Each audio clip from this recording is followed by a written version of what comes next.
ফিরোজপুরের শিল্প বাণিজ্য মেলায় গিয়েছিলাম গেল শুক্রবারে। ওখানে যাওয়ার পরে আমি নতুন একটা আইসক্রিম দেখতে পেলাম, যেটা আপনার সম্পূর্ণ আপনার বিভিন্ন জাতের ফল দিয়ে আইসক্রিমটা তৈরি করে। পরে হবে না, নগদ সব। আমার কাছে দেখে একটু ইউনিক লাগলো।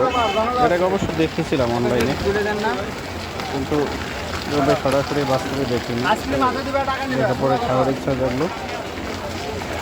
তারপরে আমরা কিন্তু দুজন গিয়েছিলাম, দুজনে দুটো নিলাম। এমন একটা স্বাদ নাই, 50 টাকা করে নিয়েছিলাম আমাদের কাছ থেকে। ওরকম কোনো ইন্টারেস্ট নেই, যেটা দেখতেই সুন্দর।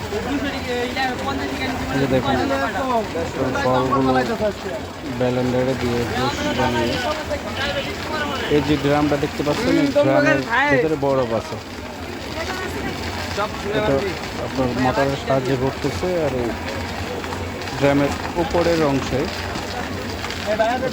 ফলের জুস বানানো, সেটা আপনার ঢেলে দিচ্ছে। ঢেলে দেওয়ার পরে জমাট, সমস্যা নাই, দেন বাইরে দেন, সমস্যা নাই।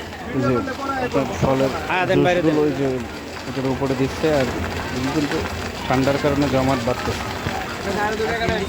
আইসক্রিমটা আবার আপনার এই ছোটো ছোটো কাপে করে তারা পরিবেশন মানুষকে দিতেছে। তেমন একটা স্বাদ না, আমার কাছে ভালো লাগে নাই। আপনারা নতুন হলে ট্রাই করে দেখতে পারেন, হয়তো ভালো আপনাদের কাছে লাগতেও পারে। আমার কাছে অতটা ভালো লাগে নাই। আল্লাহ হাফেজ।